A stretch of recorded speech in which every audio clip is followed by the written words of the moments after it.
All right, welcome everyone. My name is Nathan Menge. I'll be talking to you about DynamoDB today. A little bit about myself. There we go.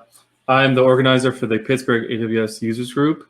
You can find our URL right there, PGH AWS Cloud.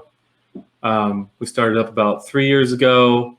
We have a lot of active members, that are part of the local AWS office. It's a good place to go for a lot of information for various AWS things. We have a Slack group. It's accessible through our website. There's a link there.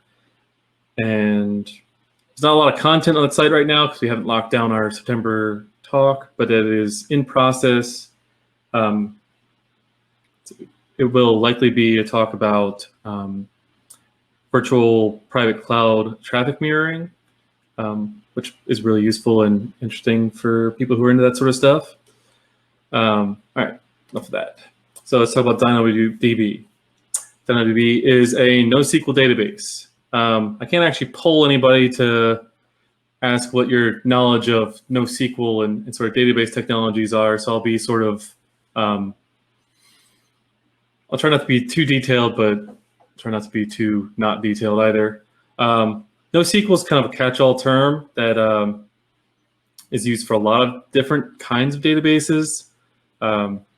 Things like Redis are sometimes called NoSQL, and this is anything that's not a relational database with a schema and a traditional sort of Postgres, Oracle, MySQL sort of database. Almost everything else just gets called NoSQL at some point. So here's the sort of, it's an old slide, sorry. Ignore the right side of that. Only the left side of that is actually, God, sorry. I totally forgot to edit the agenda slide. This comes from a larger talk I did a couple months ago that was for an 1.5 hour slot. So this is not the correct agenda, but we'll do most of the basics and a little bit of advanced topics in this time window. All right, so getting on to NoSQL. It's a very general term. Databases that are document stores, databases that are wide column stores, databases that are key value stores, graph databases, all these things get called NoSQL sometimes. For our purposes, we're talking about DynamoDB, which is itself a managed, durable, highly available, wide column key value store, which is super jargony sounding, but managed in this situation means you don't have to worry about updates or patches or anything. AWS handles all of the sort of infrastructure pieces of it. You provision your table with your the level of throughput that you need, and that's all you ever need to care about. You don't have to do anything else. It's durable. This is, again, goes back to being managed. You don't have to worry about the data behind it. It's all backed up with AWS technologies. They handle all the replication and the many nines. I don't know how many off the top of my head. I should have looked it up. Many nines of data reliability there. It's highly available. If a availability zone in AWS goes down, your tables will still be available in that region. If you set up global tables, which is an option within DynamoDB itself, you can lose entire regions and still have your global tables working. As far as what a wide column key value store is, key value in this situation or in this circumstance is the way that you access, the way you both read and write data into Dynamo is by a primary key. And then the wide column part of that is that there's no specification as to how many columns could come after that key. You can put as much as you want underneath that key. It's basically like a JSON sort of structure. So anything that has that key and then any number of JSON attributes with a value after that, you'll be able to write that into DynamoDB. All right, it has some limits. Maximum size is 400 kilobytes per record. That is sort of an artificial, or that is sort of a limitation on the wide tableness of it. You could put a lot of small things in, or you can put a couple big things in, but you can't put a lot of big things in. There are indexes, which we'll talk about a little later on in the talk. You can have a max of 5 local secondary indexes and 20 global secondary indexes. A local secondary index is essentially a index for sorting purposes. It shares the same partition, but it lets you sort within the partitions by a different field. Global secondary indexes are new partitions with potentially new sorts as well. It's like a repartitioning of the data. Not literally, it's an index to the data where it is in the table's actual partitions, but it lets you access things through different mechanism. Primary key. This is how we store all of our data within Dynamo. Like I said, you use the primary key and then you can put any number of fields after it. It's what they call a composite key, which consists of a partition key and a range parentheses sort key, which is not required, but is super useful in most situations. So that means that, so there's 2 things here. One is that you have to know what your partition key is to be able to write and access data. Obviously you need it for writing, but there is no SQL style select star where sort of thing. You have to know what partition you're in because the data is actually divided up internally in the application into these separate partitions.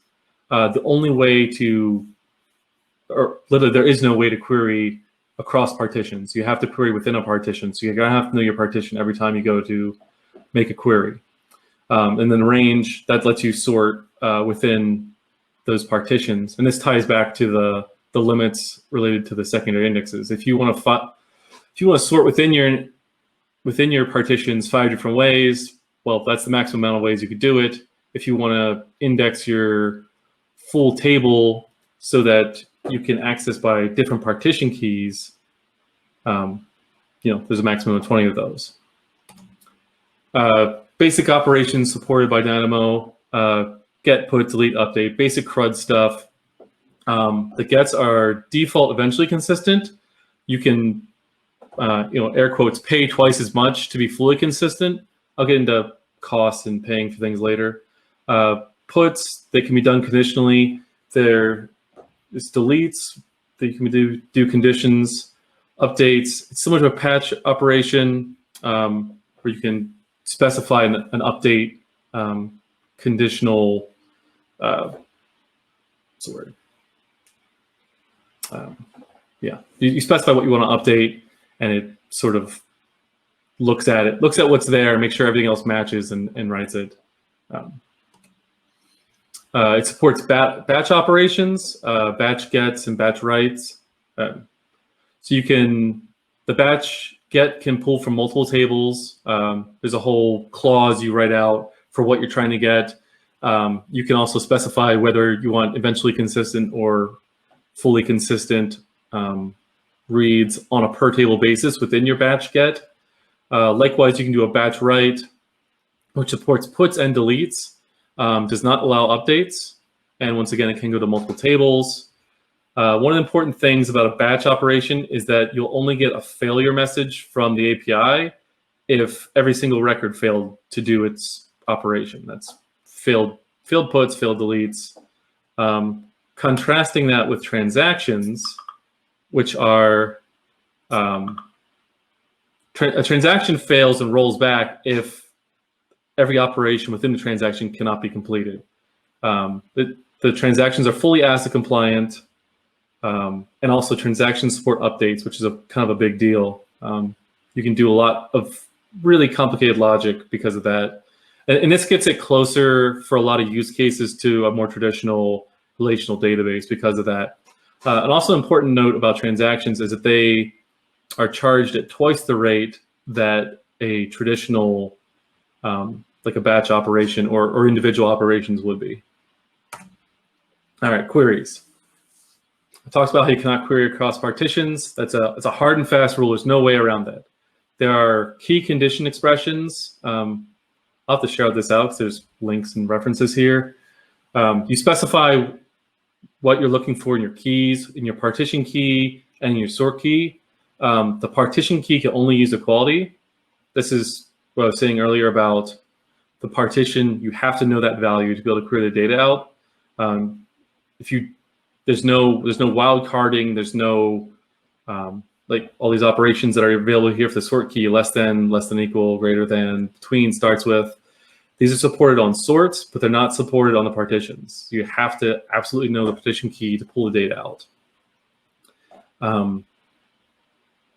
It also supports logical anding between multiple clauses, so that your sort key can be, your sort expression can be quite complicated with anding of multiple things together.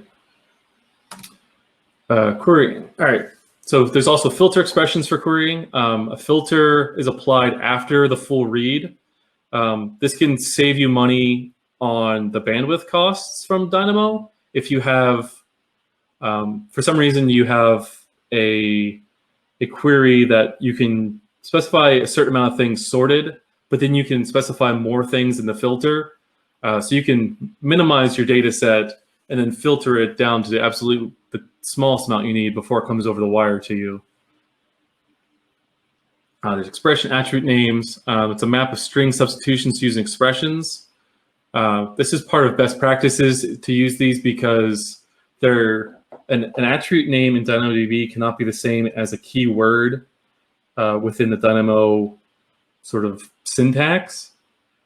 And there are actually there are hundreds of keywords that Dynamo uses. So you can substitute all of your attribute names with something else so that you don't accidentally collide with a reserved word within the DynamoDB nomenclature. And expression attribute values, these are they help with expressions because you can substitute values into hard-coded expressions and lets you do flexible things with fixed expression statements. This is a contrived querying example.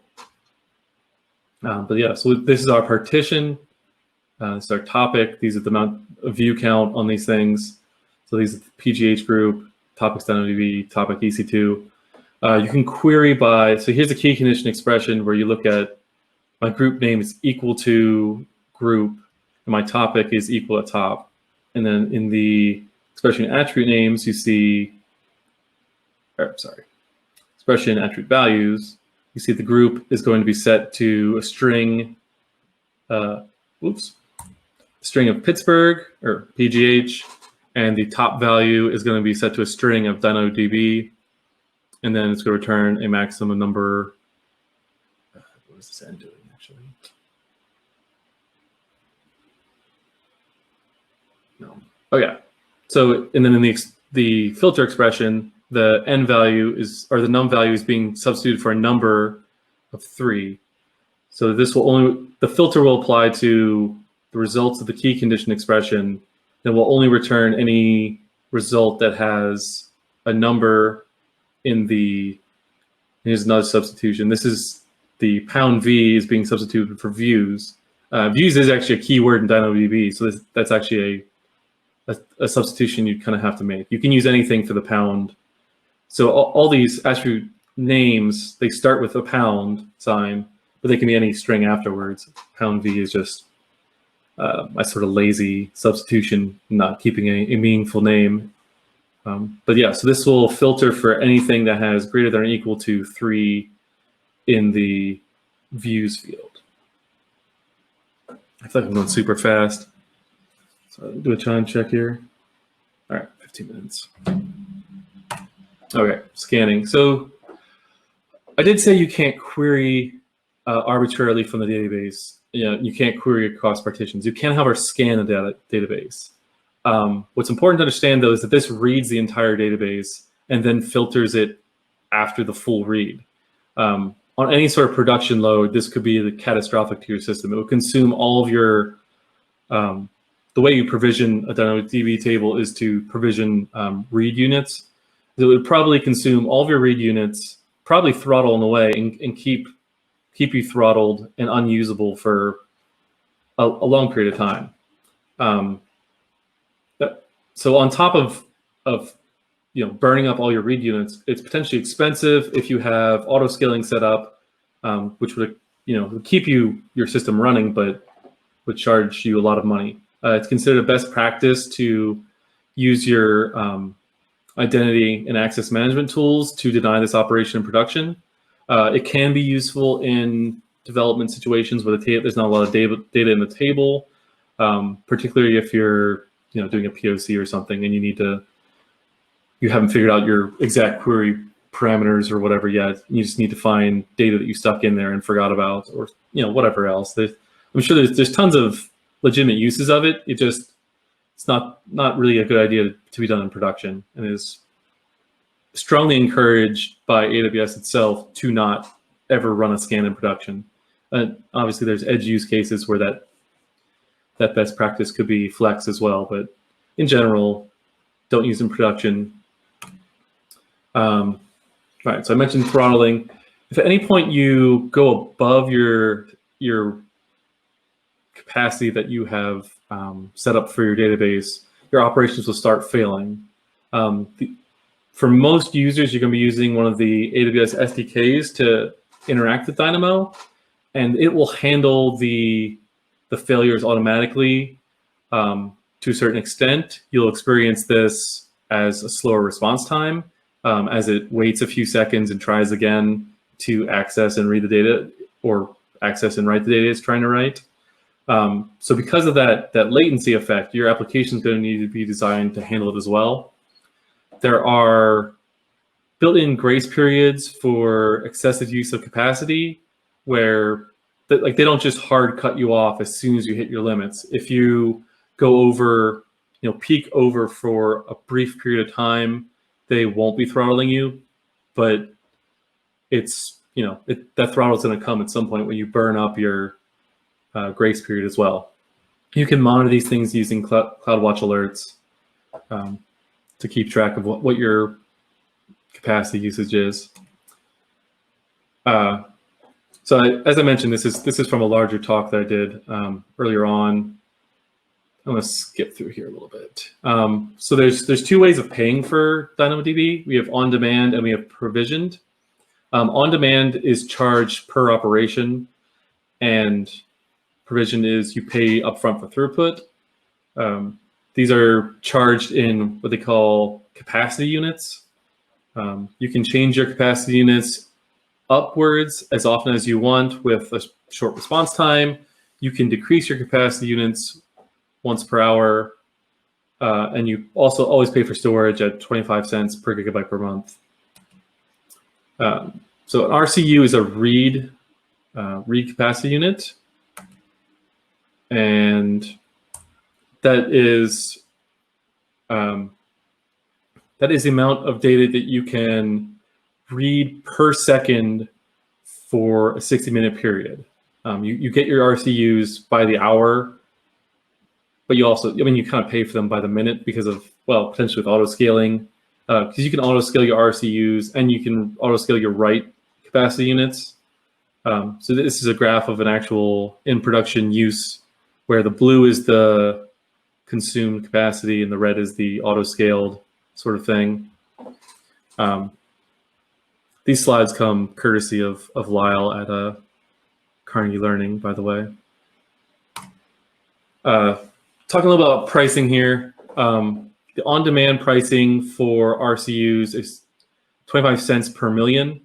That's what this is, per million read operations. Whereas the provisioned cost is 13 millicents per RCU per hour. Let me skip forward to where this is kind of carried out a little better. So that the provision price is essentially still like 3.6 cents per million, and the write price is approximately 18 cents per million for provisioned units, compared to 25 cents and $1.25 for the on-demand. Right, so that's roughly, what is that? Sorry, I'm skipping back and forth. It's like a tenth the cost for reads and like an eighth the cost for writes. But you also have to keep in mind that this is assuming 100% capacity usage, what you're getting out of that.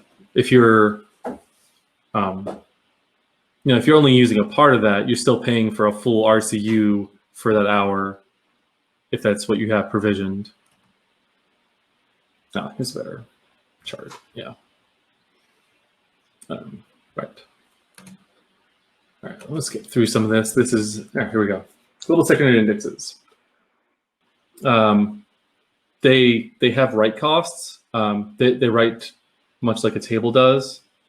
You're only ever going to read from one global secondary index at a time. That's just the way the queries and the gets actually work. But you do have to write the data to them, and that's more data writes on top of what you're already writing to fill the table. So those things can add up as far as the capacity and how much data you're writing. Consistency, eventually, I kind of told this earlier, eventually consistent reads cost half of what a fully consistent read costs, and a transactional read costs double of what a fully consistent but non-transactional read costs. It's about RCUs and WCUs. An RCU's capacity unit is 4 kilobytes per second per hour. That's what one RCU represents. Write capacity units are only 1 kilobyte. And it's also important to note that the attribute names that you're labeling your data with are being written into the object structure, and that those attribute names themselves cost money to write. It's trivial. You think it's trivial, whatever, 8, 10 characters. But if you're doing this for, potentially billions of records, you're talking about billions of bytes written, all of which cost money to write. And potential savings can be found by being cognizant of that and keeping your attribute names to the minimum. All right. Advanced topics, data denormalization. So one of the important things to recognize with DynamoDB is it's non-relational, and that has effects on how you're going to use it. So we're going to talk about complex attributes, and we're going to talk about data duplication, because you're not going to have a table per normalized entity in DynamoDB like you would in a relational database. Let's see if I have an example here.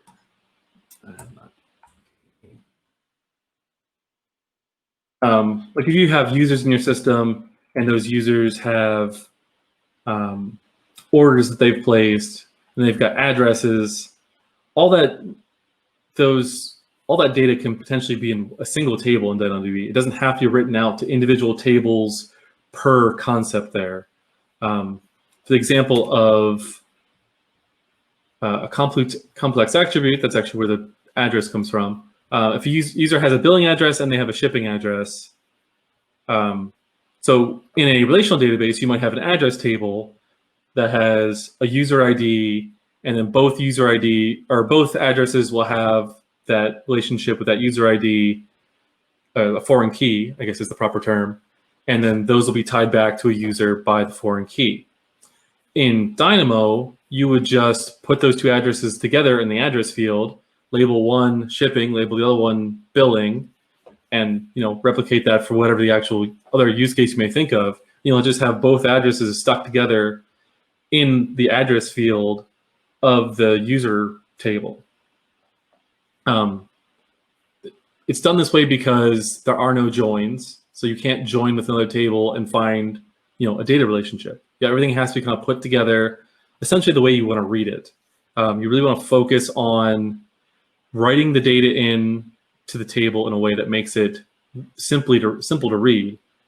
In this case, we're pushing a one-to-n relationship that would be in a relational database. We're pushing it into the one. We're just putting n records into a single field of a single table.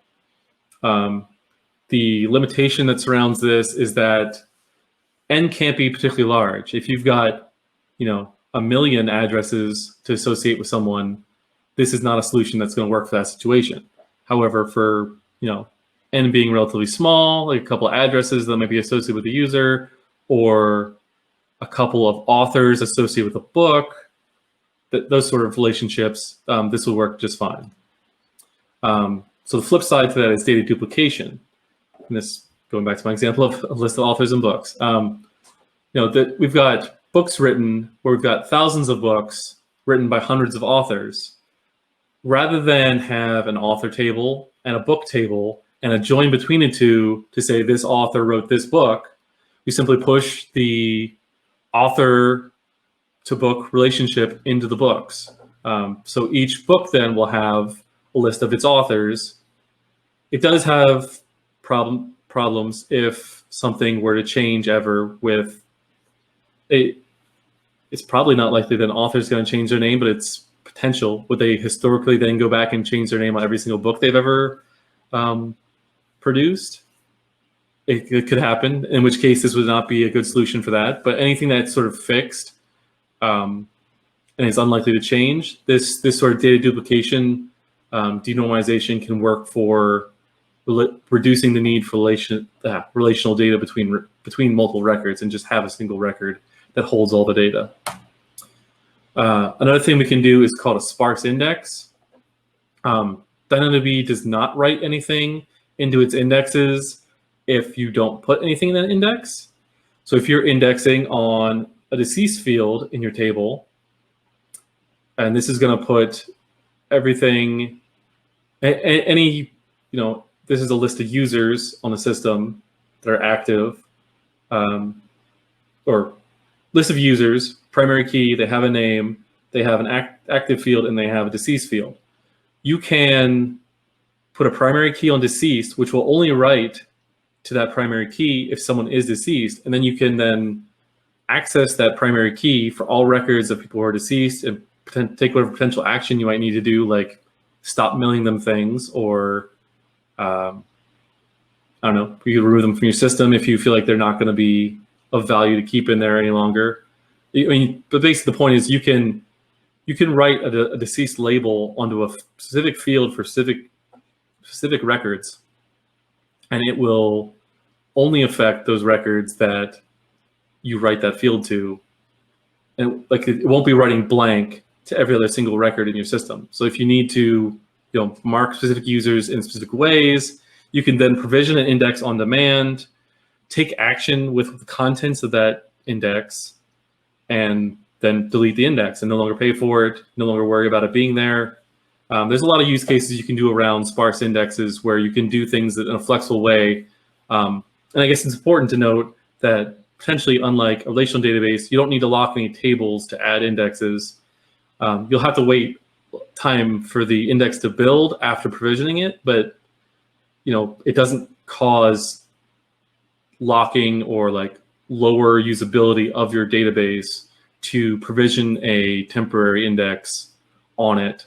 I've seen some best practice documents that talk about doing exactly this, provisioning a new index for whatever field you care about at a certain amount of time.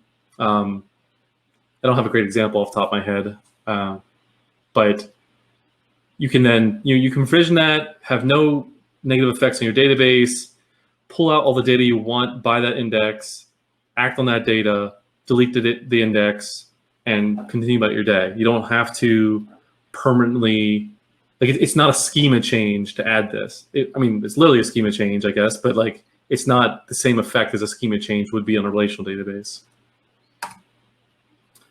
Another thing that we can do due to the limitations of sorting and the denormalization of data is to use hierarchical keys. This is actually a list of Starbucks that do actually exist. Here's Forbes and Shady and 2345 Murray for anyone who lives in Squirrel Hill. If anyone happens to be from Tokyo, here's Shinjuku 3. And then I grabbed one from Pioneer Square in Seattle. So what you can do is, because of these primary keys, you can, so this is actually a bad example because this shouldn't be here. These should just be Starbucks on the ID. They shouldn't be # number sign because that is a partition key, which will not do that. Hold on a second, that's just dumb. A mistake on my part. All right, so ignore those numbers right there. They shouldn't be there. But you can, on the sort key, you can do a starts with. And so if you want to find all the Starbucks that are in North America, you can start with, you can do partition key, SBX. You can do starts with on the sort key, North America, and you can find these 3 Starbucks. If you were looking in Asia, Japan, Honshu, any other way down through the chain. If you want to, I mean, assume this is just 4 records pulled from a larger list of every single Starbucks that exists. If you want to know everyone in Tokyo, you can do starts with Asia, Japan, Honshu, Tokyo, and it'll tell you every single Starbucks within Tokyo. Likewise for Pittsburgh or Seattle. You can, because this data itself in the real world is hierarchical, you can replicate that in your sort field and give yourself a hierarchical sorting, for within regions. Like you could get everything in USA by doing North America, USA. North America will give you everything in Canada, United States. Obviously, people know where North America is. You could do all the continent of Asia if this had everything in it. All of the country Japan. I think I'll probably just belabor the point here. I think you probably get it. Okay, this is the big talk, and I've done this before as its own 45-minute talk, which I ran out of time on. So I'm not going to go super deep on this. But one of the other concepts with doing things within DynamoDB is to not think of your tables. I mean, I kind of already said this. Like, don't think of your tables on a per business entity.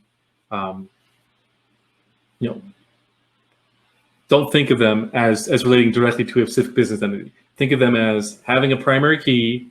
What's that? This is the primary key, actually, the PK to the SK, partition key, and a sort key, and divorce this schema from what the data you're storing is. So you can store a customer by name along with an order ID that has a reference to a customer here. And you can store the items. So these are independent fields. The customer ID won't have this contents field. This being blank doesn't mean it's written to that record. It just doesn't exist on that record. This customer has this address. This order has this address. And then obviously has the contents of the order as well. And then you can put these things, actually it's probably the next part.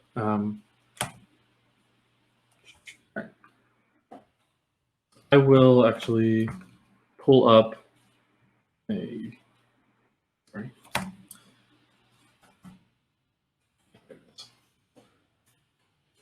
I'll pull up a tool. Here we go. I keep clicking. All right, so there's a tool called NoSQL Workbench for DynamoDB. I'm going to do some examples within that to show how you might do some relational modeling within DynamoDB.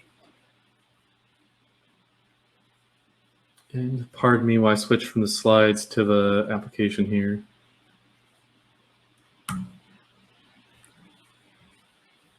And change share.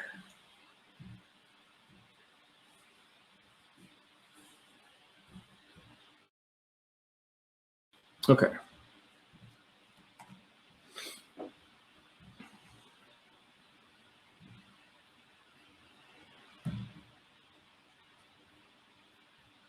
So this is a tool for building and modeling data within DynamoDB. This is apparently wrong.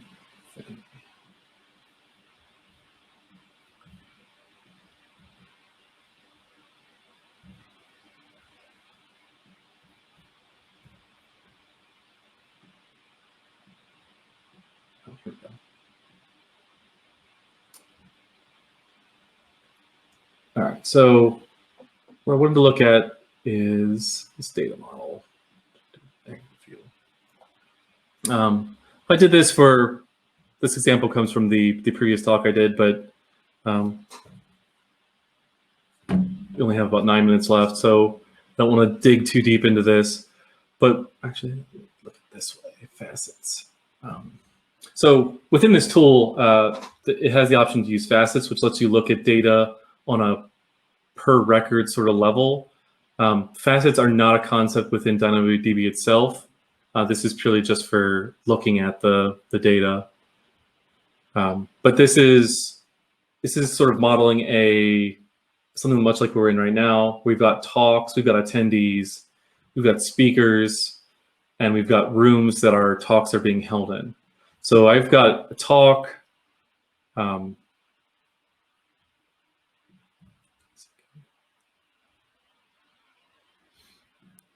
Yeah, all right, that's all right. So I've got talk, some arbitrary event ID, and talk 1, talk, event ID, talk number 2. I just gone through and talk details here. That's where we would put actual details. Here's our topic, and then here's the time that our event starts at. I guess this is actually a time I stuck in there. But then also our talks have a speaker, speaker 1, speaker details. My name is Nate. We've got rooms. We've got room 1, room details, room 1. It's got a URL on it for the Zoom room. We've got attendees. Bob and Lyle are attending. There's a location field, but we didn't use that for anything. What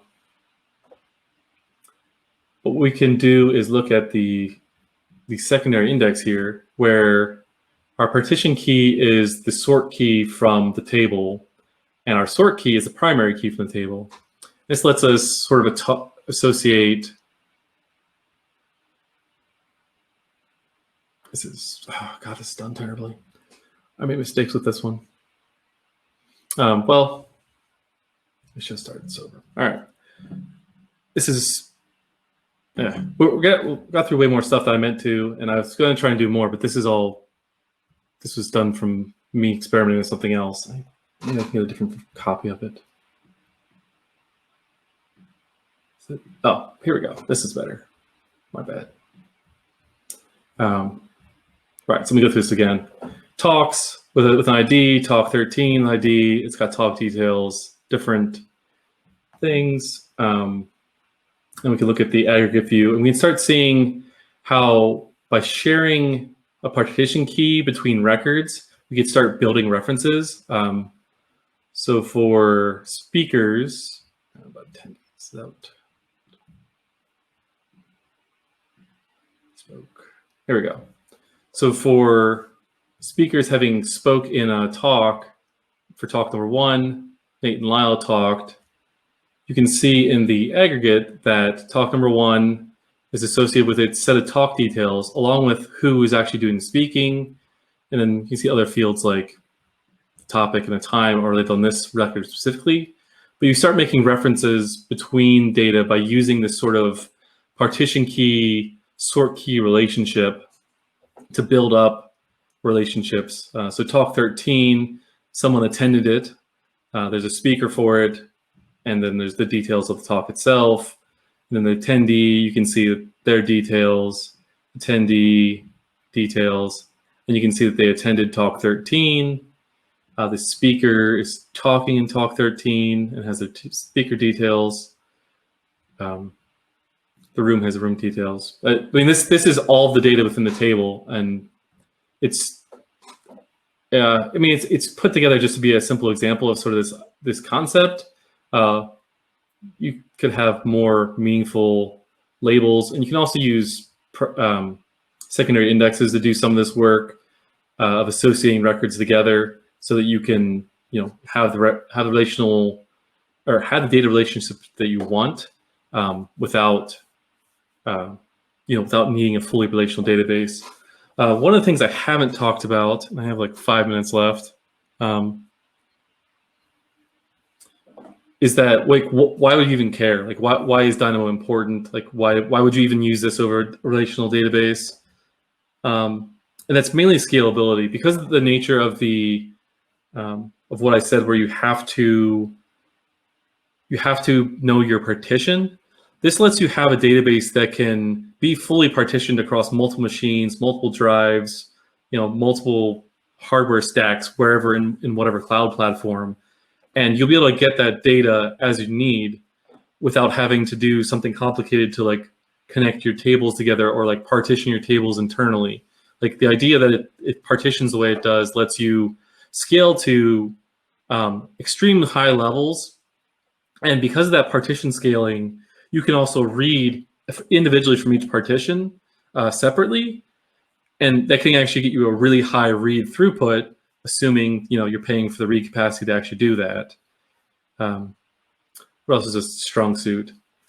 DynamoDB is particularly good for transactional data, storing things like records of people's orders, people's payments, things that don't change. It is really great at. Where it's particularly bad, and like no one pretends otherwise. It's in the documentation on it. Is if you're doing some sort of analytical process where you want to be able to pull out arbitrary data from arbitrary records, DynamoDB does not have an arbitrary mechanism for querying. I mentioned a couple times. It's really important to stress because it's a catch point for people a lot, that they think, oh, I'm just storing this data this way, and there's a query statement, and I'll just query it out how I want. You can't. You have to query it by partition and then by sort key within those partitions. And if you don't structure your data and store it in the way you want to query it out using those two pieces of data, you'll find yourself either having to do scans or just not being able to get the data. You'll have, or potentially adding in a whole bunch of additional indexes, all of which will cost you extra money and cost you extra headaches, really, of trying to get this data out because you did plan for how you put it in the first place. Anything that changes frequently, particularly in the non-partition key, non-sort key fields, actually, if it changes a lot in the partition key, then you've got a real problem. You had a poor choice of partition key. So that's actually part of what you want to do, is to choose a partition key that is stable and also divides your data up very discreetly across many partitions. There's a lot of documentation of this on AWS. There's tons and tons of it, actually. One of the things I want to end on here, and I'm sorry, I feel super rambly. It's so odd doing this with absolutely no feedback, just like to an empty screen in front of me. So I feel like I'm super rambly, but maybe it's okay. I don't know. Sorry.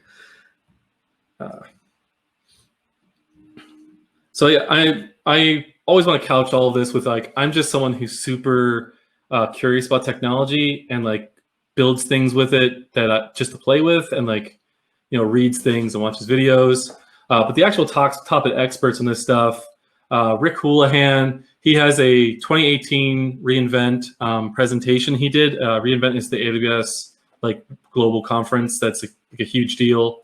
He did a talk in 2018, and I think he's actually been doing it every year since, but that was the first time I saw it, the first time I heard people talk about it. And he really goes into a lot of the advanced concepts here and shows you how you can use this database to do a lot of the things that you would use a relational database for.